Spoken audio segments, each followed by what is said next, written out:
descubrieron que había construido toda su infraestructura técnica cuando ya era demasiado tarde para prescindir de mí. Mi teléfono vibró a las 8:47 de la mañana con la notificación que había estado esperando durante 3 meses. Sistema crítico caído, producción offline, reunión de emergencia en 15 minutos. Levanté la vista del café con leche que estaba tomando en la terraza de mi apartamento en Malasaña, observando Madrid despertar bajo el sol de octubre. Desde aquí podía ver las oficinas de TechFlow en la Torre Picasso, donde seguramente se desataba el pánico. Sonreí y silencié el teléfono. Habían pasado exactamente 72 horas desde mi despido amistoso, como lo habían llamado. 72 horas desde que Alejandro Ruiz, el nuevo CTO venido de Barcelona con aires de Silicon Valley, me había acompañado a la puerta con una sonrisa condescendiente y un sobre con mi liquidación. «Gracias por todo tu trabajo, Carmen», me había dicho, usando ese tono paternalista que había perfeccionado durante sus 6 meses en la empresa. «Pero necesitamos dar un giro más. Innovador, a la arquitectura técnica. Innovador. Como si los 8 años que había pasado construyendo desde cero la plataforma que procesaba 2 millones de transacciones diarias fueran obsoletos de la noche a la mañana. Mi móvil volvió a vibrar. Esta vez era un mensaje directo de Alejandro. «Carmen, necesitamos urgentemente tu ayuda. ¿Podemos hablar?» Borré el mensaje sin responder. Después llegó un segundo mensaje del CEO, Miguel Herrera. «Carmen, por favor, contesta el teléfono. Hay una situación crítica». Y después un tercero de Laura, mi antigua manager. «Cariño, sé que estás enfadada, pero esto es serio. Todo el sistema está caído». Apagué el teléfono y terminé mi café, porque lo que ellos no sabían, lo que Alejandro y su nueva visión tecnológica no habían molestado en investigar antes de echarme, era que yo había sido muy previsora. La cláusula 14. 2 de mi contrato original, redactada por mí misma hace 8 años, cuando era ingeniera junior con más ambición que experiencia, estaba a punto de convertirse en su pesadilla. Pero para entender cómo llegamos hasta aquí, necesito contarte cómo una ingeniera de 35 años que había construido una empresa desde los cimientos se convirtió en invisible para sus propios compañeros. Todo empezó a cambiar el día que llegó Alejandro. Era marzo y yo acababa de completar la migración más compleja de la historia de TechFlow, trasladar toda nuestra infraestructura legacy a la nube sin un solo minuto de downtime. 3 meses de trabajo nocturno, fines de semana sacrificados y coordinación con equipos en 4 países diferentes. «Enhorabuena por la migración, Carmen», me había dicho Miguel durante la reunión de Foport Equipo. «Ha sido un trabajo extraordinario. Me sentí orgullosa. Después de 8 años en la empresa, desde que éramos 5 personas en un coworking de Lavapiés, finalmente había logrado el reconocimiento que merecía mi trabajo. Esa sensación duró exactamente 2 semanas. «Quiero presentaros a nuestro nuevo CTO», anunció Miguel en la siguiente reunión general.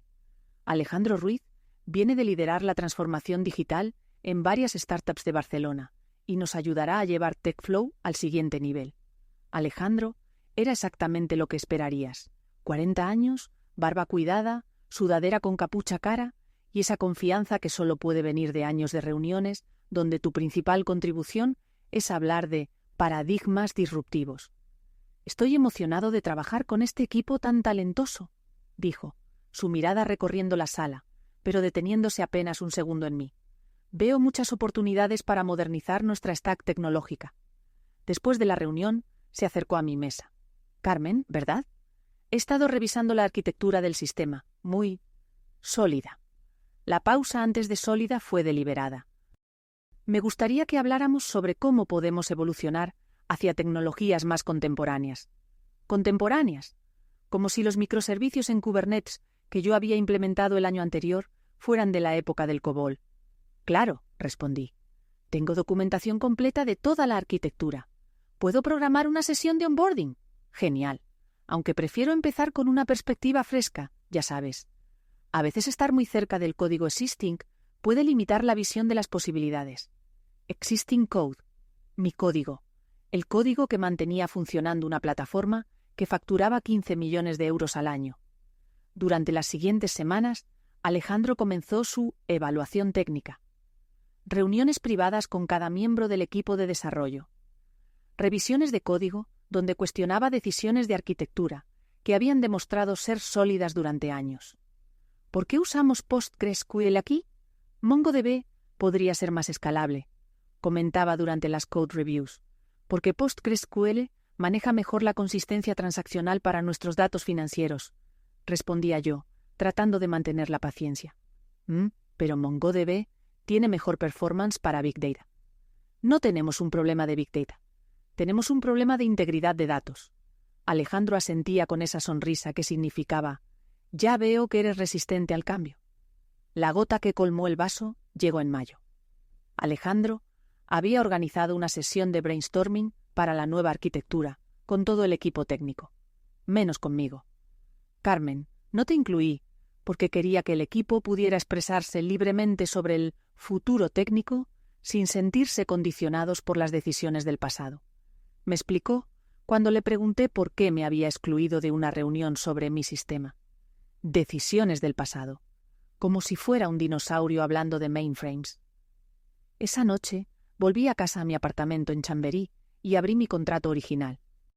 8 años guardado en una carpeta, entre documentos que nunca pensé que necesitaría revisar.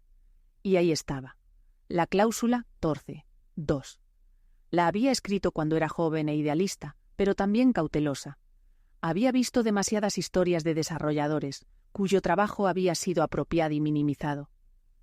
La cláusula establecía que, en caso de despido sin causa justificada o reestructuración que eliminara mi posición, yo retenía los derechos de propiedad intelectual sobre cualquier sistema o código que hubiera desarrollado como autor principal. En aquel momento, Miguel había firmado sin prestarle mucha atención. Era una startup pequeña, necesitábamos talento, y una cláusula de propiedad intelectual parecía un precio pequeño por asegurar mi compromiso. Ahora, 8 años después, esa cláusula cubría aproximadamente el 85% de la base de código de TechFlow. Alejandro no lo sabía. Miguel probablemente lo había olvidado, pero yo nunca olvido los detalles importantes. La campaña para eliminarme comenzó en junio de forma sutil, pero sistemática. Primero fueron las responsabilidades. Alejandro creó un nuevo rol de arquitecto de sistemas y lo asignó a Javier, un developer senior con 3 años en la empresa, pero 0 experiencia diseñando arquitecturas complejas. Creemos que es importante descentralizar el conocimiento técnico, me explicó Alejandro durante nuestra reunión 1 a 1. Carmen, tu experiencia es invaluable, pero necesitamos asegurarnos de que no dependemos de una sola persona. Bus factor, lo llamaban en Silicon Valley. ¿Qué pasa si Carmen es atropellada por un bus? Lo irónico es que yo había pasado años documentando meticulosamente cada decisión, cada patrón de diseño, cada razón detrás de cada línea de código crítica. No porque tuviera miedo de los buses, sino porque sabía que en el mundo tech el conocimiento no documentado es conocimiento que desaparece cuando te vas. Pero documentar y transferir son cosas diferentes. Y Alejandro no estaba interesado en transferir. Estaba interesado en reemplazar. Javier va a liderar el rediseño de nuestro sistema de pagos, anunció en la siguiente reunión de equipo. Queremos experimentar con una arquitectura más moderna. El sistema de pagos, mi bebé, el core más crítico de toda la plataforma, que había desarrollado desde cero para cumplir con las regulaciones financieras españolas y europeas. Alejandro, dije, intentando mantener la calma. Ese sistema maneja transacciones por valor de $500,000 al día. Cualquier rediseño necesita ser extremadamente cuidadoso. Por supuesto, por eso Javier va a tomar su tiempo para entender los requirements before empezar. Su inglés técnico comenzaba a aparecer cuando se sentía desafiado. Quizás podrías ayudarle con el knowledge transfer. Knowledge transfer. Como si 8 años de experiencia en sistemas financieros críticos fueran algo que se pudiera transferir en un par de reuniones. Pero lo intenté.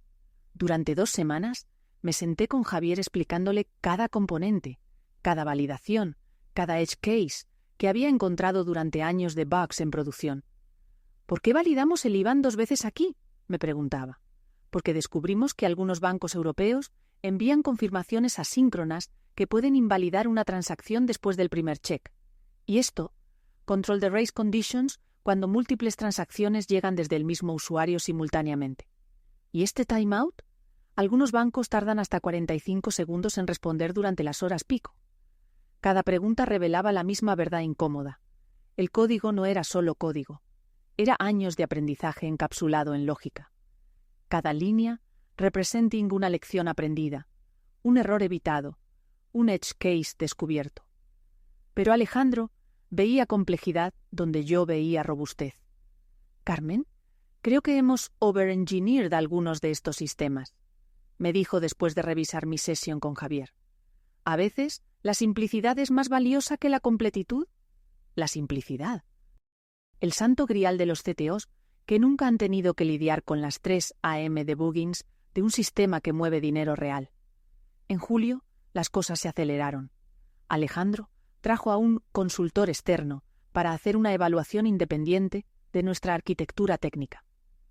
El consultor era, sorprendentemente, un excompañero de Alejandro.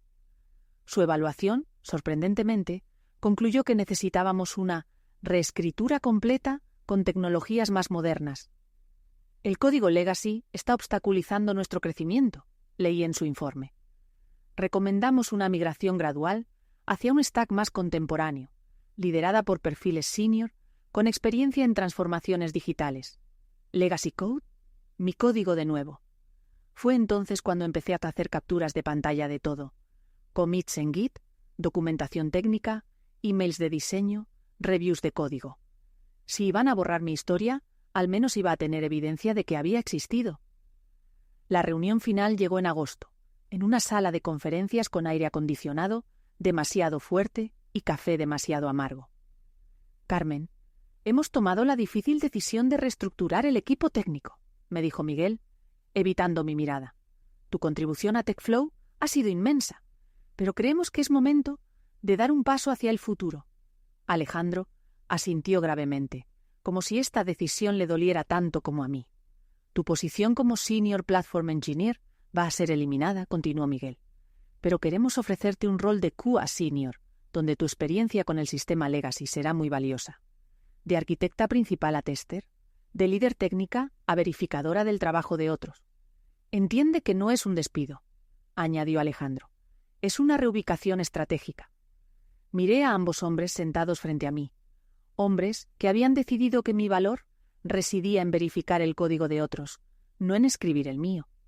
«¿Y si declino la reubicación?» «Bueno», Miguel se aclaró la garganta. «Entonces sería una separación amigable. Con una generosa liquidación, por supuesto. Generosa.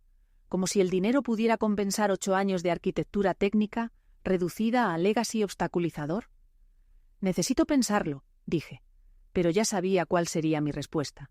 Y también sabía que ellos no tenían ni idea de lo que estaban a punto de desencadenar. La humillación final vino disfrazada de cortesía corporativa. «Carmen, sabemos que esta transición es difícil», me dijo Laura el viernes por la tarde, 2 días después de declinar la reubicación estratégica. «Por eso queremos que tu último día sea especial». Especial. Como si un despido pudiera ser especial. Habían organizado una fiesta de despedida en la oficina. Globos azules y blancos, una tarta del Corte Inglés con «Gracias, Carmen», escrito en frosting rosa, y una tarjeta firmada por todo el equipo con mensajes como «Te echaremos de menos» y «Que tengas mucha suerte en tu nueva aventura». Nueva aventura, como si hubiera elegido irme. Alejandro incluso preparó un pequeño discurso. «Carmen ha sido una pieza fundamental en la construcción de TechFlow», dijo, alzando una copa de cava barato. «Su trabajo en el sistema Legacy ha sido la base sobre la que hemos podido crecer hasta donde estamos hoy». Legacy otra vez. Incluso en mi despedida, mi trabajo era Legacy, y aunque vamos en direcciones técnicas diferentes, continuó, siempre estaremos agradecidos por haber establecido las fundaciones que nos permiten innovar hacia el futuro. Fundaciones, como si fueran los cimientos de un edificio, necesarios pero invisibles una vez que la construcción está terminada. Después del discurso, los compañeros se acercaron uno por uno. Algunos parecían genuinamente tristes, otros incómodos. Unos pocos me evitaron por completo. ¿Qué vas a hacer ahora?, me preguntó Ana, una desarrolladora junior a quien había mentorado durante 2 años. Tomarme un descanso, mentí. Quizás viajar un poco. En realidad, iba a pasar las siguientes semanas convirtiendo mi apartamento en un búnker legal, preparando la guerra que Alejandro ni siquiera sabía que había declarado.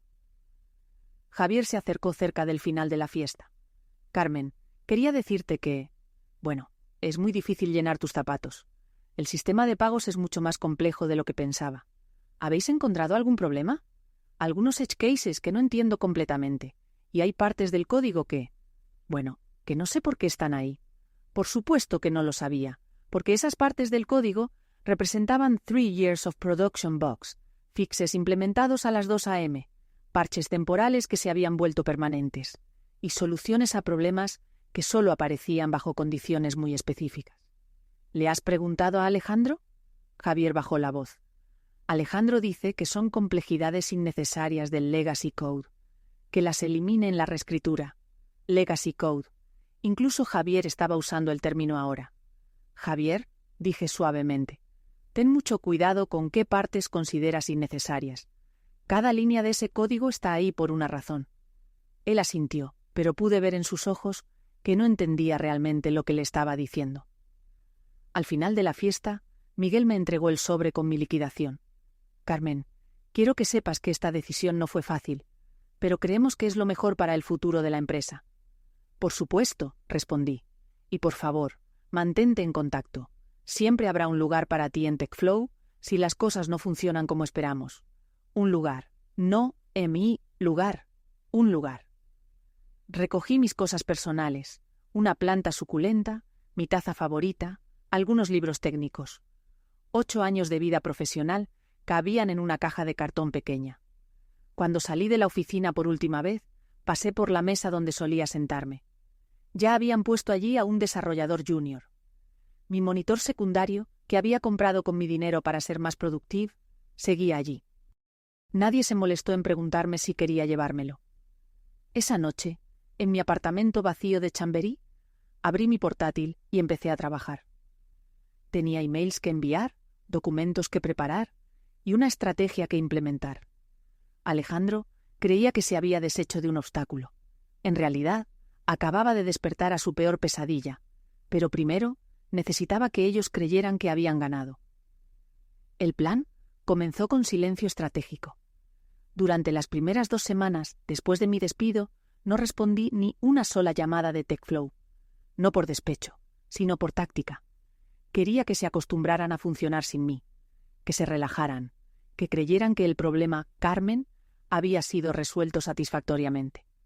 Mientras tanto, trabajaba desde mi apartamento convertido en cuartel general. Había transformado el comedor en una oficina legal improvisada, 3 monitores, una impresora láser y pilas de documentos organizados por categoría y fecha. Mi primer paso fue contactar con Beatriz Jiménez, la mejor abogada de propiedad intelectual de Madrid. La había conocido en una conferencia sobre Tech Law hace 2 años, cuando presenté una ponencia sobre protección legal para desarrolladores. Carmen, qué sorpresa, me dijo cuando la llamé. He seguido tu carrera en TechFlow. ¿Cómo van las cosas? ¿Complicadas? Necesito tu ayuda con un tema de IP Rights. Nos encontramos ese mismo día en su despacho de la calle Serrano. Beatriz leyó mi contrato original con la atención de un cirujano. Esta cláusula, 14.2, es muy interesante, murmuró.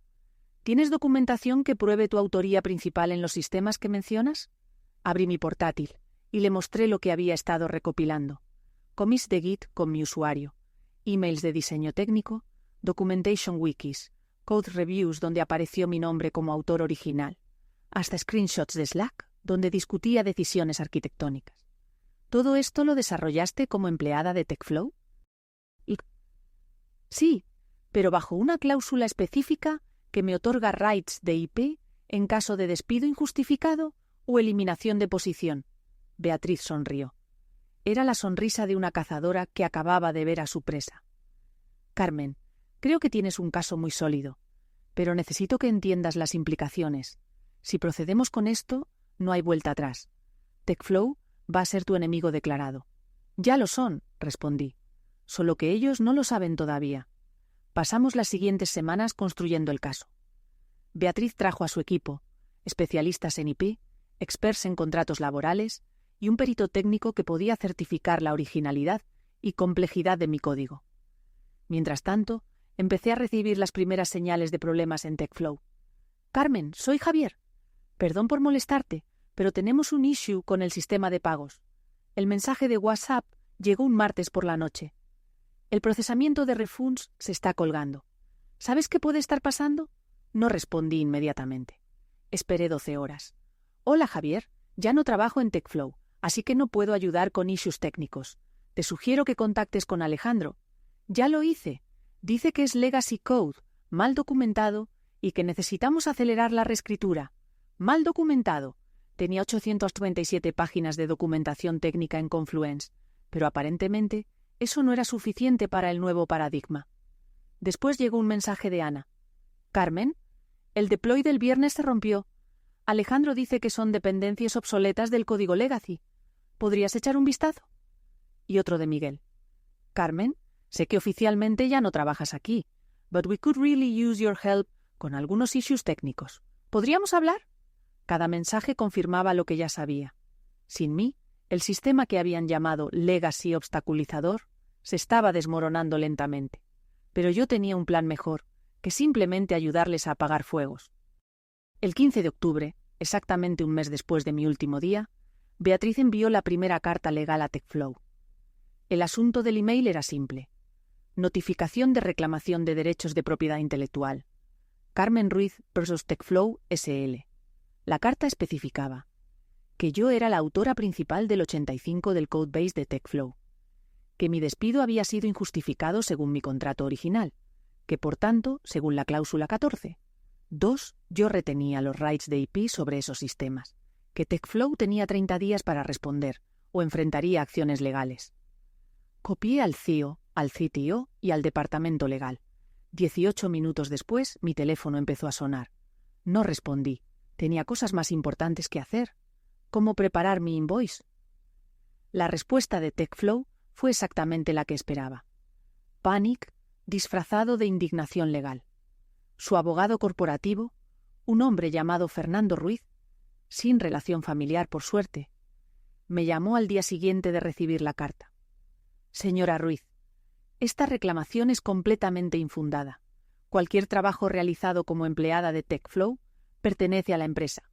No según mi contrato original, respondí calmadamente. La cláusula 14, 2 es muy específica. Esa cláusula es jurídicamente cuestionable. Ningún tribunal la considerará válida. Estoy segura de que usted sabe más de derecho que la abogada especializada en IP que me está representando, dije con toda la dulzura que pude reunir. Pero creo que será interesante ver qué opina un juez. Colgué antes de que pudiera responder. 24 horas después, Miguel me llamó directamente. Carmen, por favor, podemos resolver esto como adultos. Ven a la oficina mañana y hablamos. Miguel, ya no trabajo en TechFlow. Cualquier comunicación debe pasar por mi abogada. Carmen, no seas dramática. Sabes que siempre te hemos valorado. Valorado. Como si valorar fuera compatible con eliminar mi posición y llamar a mi trabajo legacy obstaculizador. Si me valorabais, no me habríais despedido para reemplazarme por alguien que no entiende el sistema que yo construí. Eso no es. Mira, Javier está teniendo algunos problemas técnicos. Maybe podrías ayudarle, como freelance. Te pagaríamos muy bien. Freelance. Ahora querían pagarme por arreglar los problemas que habían creado al deshacerse de mí. Miguel, creo que no entiendes la situación. Yo no estoy buscando un trabajo como freelance. Estoy reclamando mis derechos legales sobre el software que desarrollé. Carmen, esto se está yendo de las manos. Podemos llegar a un acuerdo. Pueden intentarlo. La campaña de Pressure siguió durante toda la semana. Llamadas de Laura. ¿No podemos hablar como amigas? Mensajes de WhatsApp de antiguos compañeros. ¿De verdad vas a demandarnos? Incluso un email de Alejandro. Carmen, entiendo que estés upset por cómo terminaron las cosas, pero this legal action va a dañar a toda la empresa, incluyendo a people que considerabas amigos. ¿No sería mejor encontrar una solución que beneficie a everyone? Lo reenvié a Beatriz sin responder. Están asustados, me dijo durante nuestra reunión del viernes. Su abogado ya me ha contactado 3 veces esta semana. ¿Qué les has dicho? Que tenemos 30 days para responder, como especificaba nuestra carta, no antes. Mientras tanto, el sistema de TechFlow seguía desintegrándose. A través de mi red de contacts en la industria tech madrileña, me llegaban rumors, un deployment que había durado 6 horas en lugar de los habituales 30 minutos. Un bug en el sistema de pagos que había causado double charge a cientos de usuarios. Un memory leak en el servidor principal que requirió un restart en pleno horario de trabajo. ¿Has oído lo que está pasando en TechFlow?, me preguntó David, un excompañero que ahora trabajaba en otra empresa, durante un café en Malasaña. No, ¿qué pasa? Parece que están teniendo serious problems técnicos desde que se fue su lead engineer. Mi amigo Carlos, que trabaja en la competencia, dice que están perdiendo clients. No mostré ninguna reacción, pero por dentro estaba sonriendo. El 28 de octubre, 2 semanas después de enviar la carta legal, recibí una llamada de número desconocido. ¿Carmen Ruiz? Sí. Soy periodista de 5 días. Estamos preparando un artículo sobre la importancia de las IP clauses en contratos tech. ¿Podría hacer algunas preguntas sobre su caso con TechFlow? La noticia se había filtrado. En el mundo tech de Madrid, los rumors viajan más rápido que los commits de Git. No puedo comentar sobre proceedings legales en curso, respondí profesionalmente.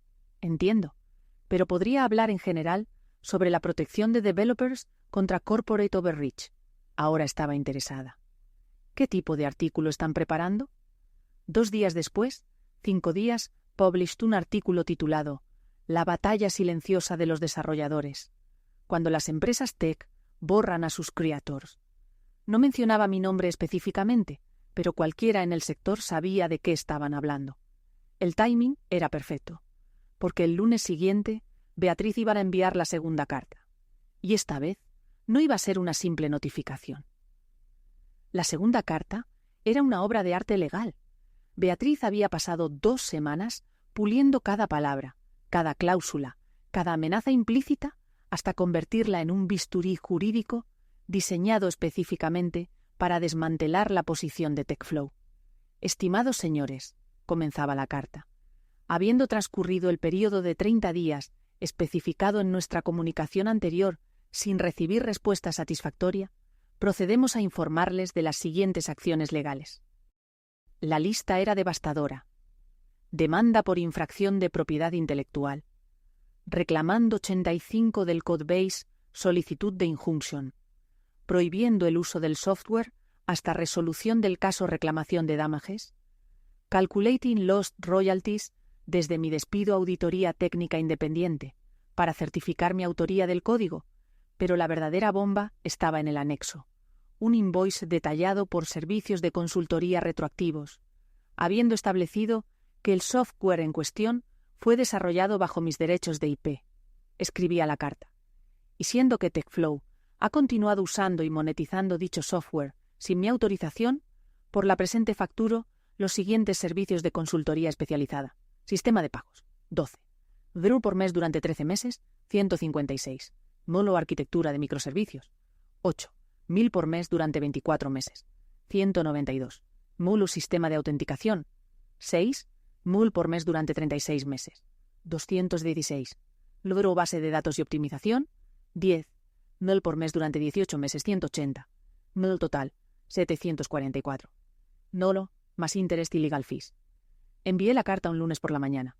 A las 11:47, mi teléfono empezó a sonar sin parar. No respondí hasta las 17:00. Carmen, esto es insane, me gritó Miguel cuando finalmente contesté. 700.000 euros. ¿Estás loca? Miguel, ese es el valor de mercado de los servicios de consultoría especializada que habéis estado usando sin authorization durante más de un año. Pero tú eras empleada. Te pagábamos un salario. Me pagabais un salario por desarrollar software que, según mi contrato, me pertenece en caso de despido injustificado. Ahora estáis usando mi software para